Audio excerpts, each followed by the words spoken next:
Yeah. Morning, Mark. Morning. Start then with looking at the game. Trip to Swansea at the weekend. Obviously, their situation is well known, battling relegation. How does that change the feeling around the game? Well, it's a significant game for both teams, I would suggest. Clearly, given Swansea's situation in the bottom three, and they need points, and clearly their mindset will be that they need wins at this stage because draws don't really move your position. So it's going to be a difficult game for us, similar to last weekend, to be perfectly honest, up against Hull, who were only one spot in the league above them. So we faced it in recent times, a team struggling for points and giving their all, and you have to play well to overcome those teams. So we did it last weekend, so we'll have to do it again this weekend. Looking back then at the whole game and the way that played out, does it make it easier for you in a way, given that they have to go for 3 points, as you say, and they're not going to go, they're not the sort of side that's going to sit there, shut up shop? Well, quite possibly. I think it's just managing the game in fairness, certainly from their point of view, and I'm almost certainly from our point of view, we need to go there and understand their situation and hopefully capitalise on that. There's only a certain amount of confidence on a football field in any given 90 minutes, and the key is to suck the confidence from them, and you do that by playing well and disappointing them and affecting the way they play, and that's what we always try and do when we go up against any opposition. But maybe given the circumstances of Swansea, if we do that readily and quickly, then that might have an adverse effect on them. What have you made of Paul Clement's impact since taking over? Well, initially he had a huge impact. It's about sustaining it, clearly, but other factors come into play and can affect that. He's had injuries as well, and that's not something you can legislate for. You know it's going to happen, but it's very difficult to plan for. So, yeah, difficult time, but he's got a lot of experience.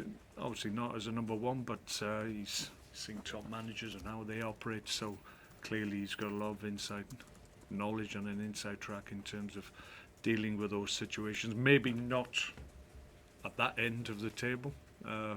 Probably all his experiences is of winning trophies and enjoying the good times. So this will test him, I'm sure, but I'm sure he's enjoying the experience, albeit it's a different one and a testing one. How challenging is it for a manager when you are scrapping at the bottom? Well, yeah, sometimes it's difficult just to get a response, to get your message across, and sometimes players get a little bit inhibited and maybe take what they think is the correct option, but the safe option, when really what they need to do is really be positive and actually go for it. And sometimes players make wrong decisions, and irrespective of what you're telling them, they just can't take on board that information and commit to what they need to do in those circumstances. So it's not easy. It's not easy. Everybody reacts to the same amount of pressure in different ways. So it's about making sure you get enough committing to what needs to be done. Does that mean it's more about getting in your players' heads when you're at the bottom? Yeah, I mean, all teams in the Premier League are good teams, and I mean, I've got good players, and I've got players within their group that can win games for them. But it's about getting the collective mindset strong and purposeful and ready to get the job done. And if you do that, then the talent in your group should come through. But obviously, there's a little bit of a confidence issue within the team, and that's obviously affected by recent results, and if you've been on a bad run, it's more difficult to get the response you want. Now, your side struggled, as you'll be aware, away from home in scoring goals. I think I'm right in saying it's not since January that you found the net away from home. How tough have you found that? What are the causes behind that, do you feel? Well, it's because of the standard of the Premier League. Every time you go up against a Premier League team, it's a real test. It doesn't matter if they're top, middle or bottom. And certainly away from home, there's that little edge to home teams that they try that a little bit harder, they run a little bit hard, a little bit further, a little bit with more intensity, and you've got to be able to match that and stay in the game. And the key is just as I said earlier, manage the game and getting through key periods within the 90 minutes and manage your way through the game. And if you can do that, then almost every game that we've been involved in, we've created chances. And the key is when you do create chances and when you're in the ascendancy, which we have been in many away games, we've got to capitalise on that and score when we're in those good periods. And that's the only failing really from our point of view, that when certainly in recent weeks the Burnley game springs to mind, to be perfectly honest. Good dominance in that game, had a lot of play, created a lot of chances, didn't take them, and ended up getting beat 1-0. So it's about taking your chances when they arrive. Could we see Jack Butland back this weekend? There's a possibility. He's had a good week. He's got another day today, and we'll check him out again. He's, like I said, he will get game time at some point before the end of the season, but we'll see how he goes today.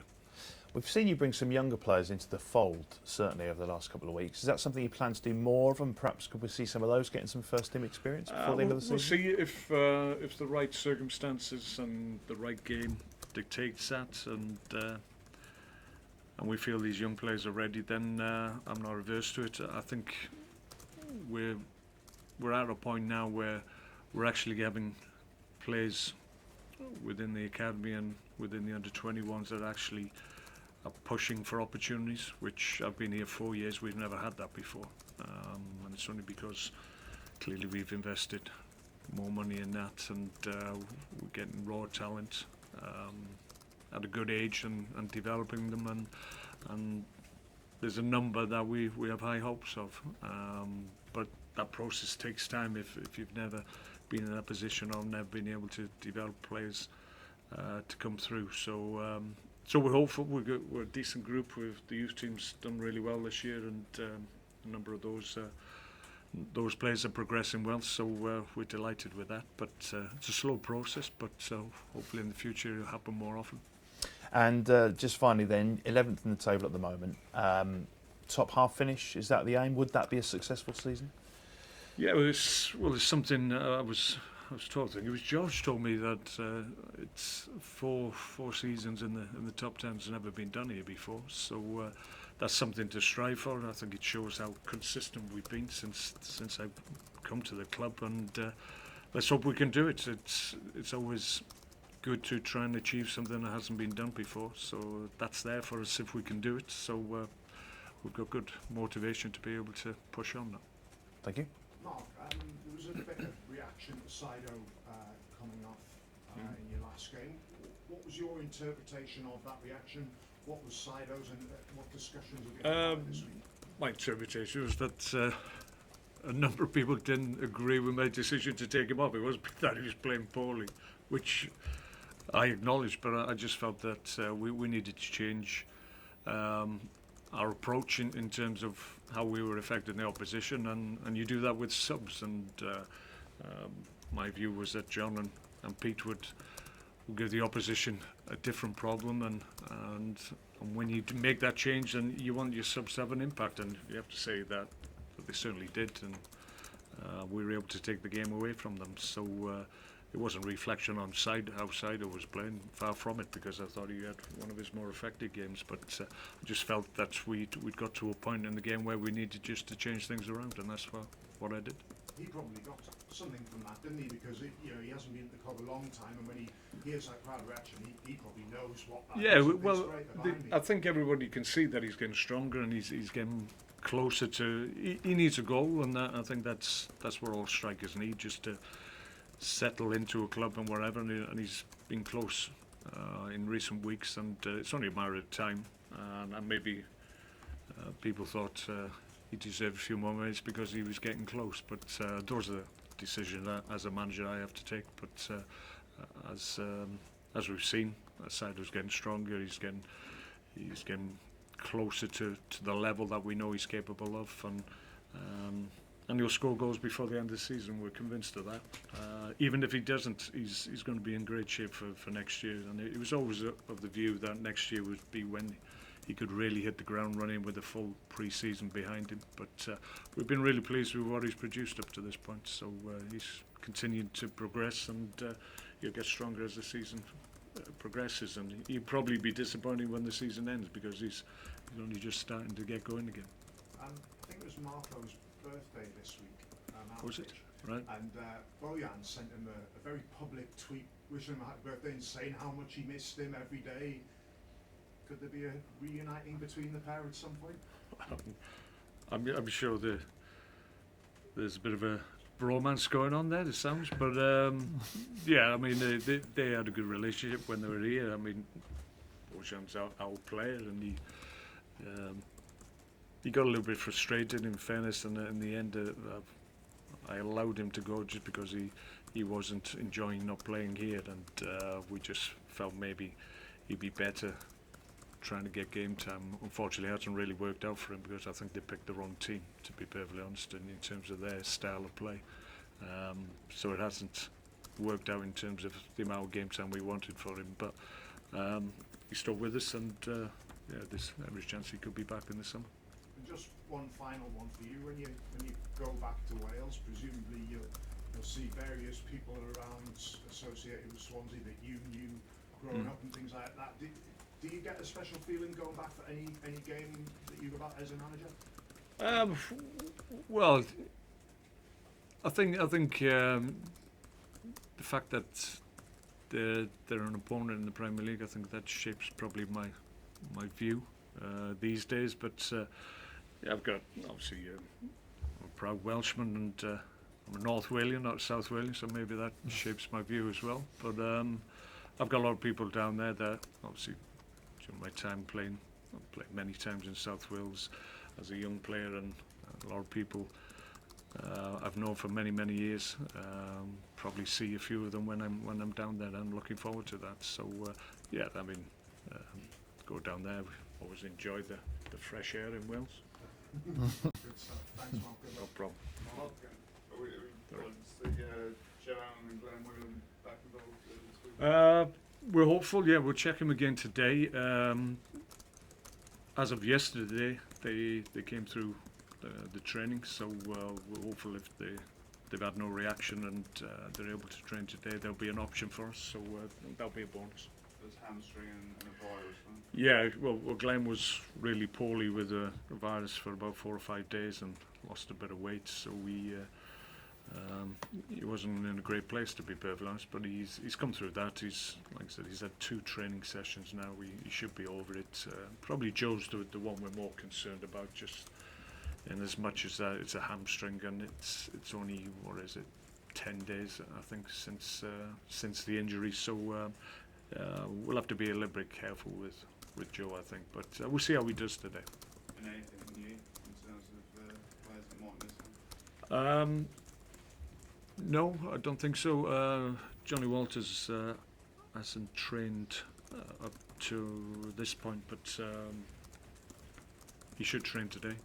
It should be an option for us. So we're just trying to manage his weeks leading into games at the moment, because he's just getting a little bit of fluid on his knee. He's been to see a surgeon. He's just been told just to really monitor what he does during the week, really. So we're abiding by that. So he should be fine to the end of the season. Mark, many felt that the whole game was a sort of must-win game for the season, and there seemed to be a lot of tension on the pitch. Has it been a bit more chilled this week? Yeah, I think so. I think that's what wins do for you. We just come through a period where difficult fixtures, and there's always a chance that we won't get too many points on the board. But the whole game clearly was one that we felt we could win. I felt we had by far the clearer chances of the game. We took 3 of them. We could have scored any number of the others. It's impossible to stop a Premier League team creating chances. It doesn't matter if they're in the top 3 or the bottom 3. At some point they will create chances. Then you need a little bit of luck. You need your goalkeeper playing well, which certainly Lee made one key save, I seem to recall. But in terms of the game itself, I thought we were quite comfortable once we got that second goal. You got a chance to do the double over Swansea in the return game at the Buick. It was the game that Wilfred Bonney scored his only goals. I hate to pick up this comparison. He's played 10, scored 2. Sido played 10, no goals. You know, what's the difference there? I mean, Well, we've given a number of strikers an opportunity. I think Will, for the beginning of the season, was obviously a signing that we felt we could affect what we're doing at the top end of the pitch. So we give him a decent run. He's not our player, in fairness. So Sido is our player. So maybe there's a difference there. I just think at the moment Sido just needs to get off and running. We feel there's the potential for him to do that. Clearly, we wouldn't have gone in the market and spent what we did if we didn't feel he has the ability to score a lot of goals for this club. It's only a matter of time. So it's a fair comparison. But moving forward, I think Sido will certainly score the goals that we think he will do. You've been playing golf this week, and I remember in an interview you quoted where you asked Corey Pavin about why he was so consistent off the team. You just got to practice more. He's practice and training all the time. Is that what you believe in? You know, for all sports, particularly football. Well, it's quite an easy thought to have, really. The more you practice, the better you get. It's a silly question from me, to be perfectly honest. I had the pleasure of playing with him, and he was whacking these 3 woods off the fairway, and I'm thinking, well, how do you do that? And he just said, oh, I practice more than you. So I thought, yeah, it was a pretty stupid question, really. But yeah, he was a nice guy. Didn't help my game. And to any extent, he actually disillusioned me a little bit because he was so good. But there you go. Okay. Mark, can I just finish? Sorry, just on a slightly sombre note. We've just had some news through that it's been confirmed that Ugo Ehiogu has indeed died after that heart attack last night. Only 44. I just wondered if you could pay your tributes.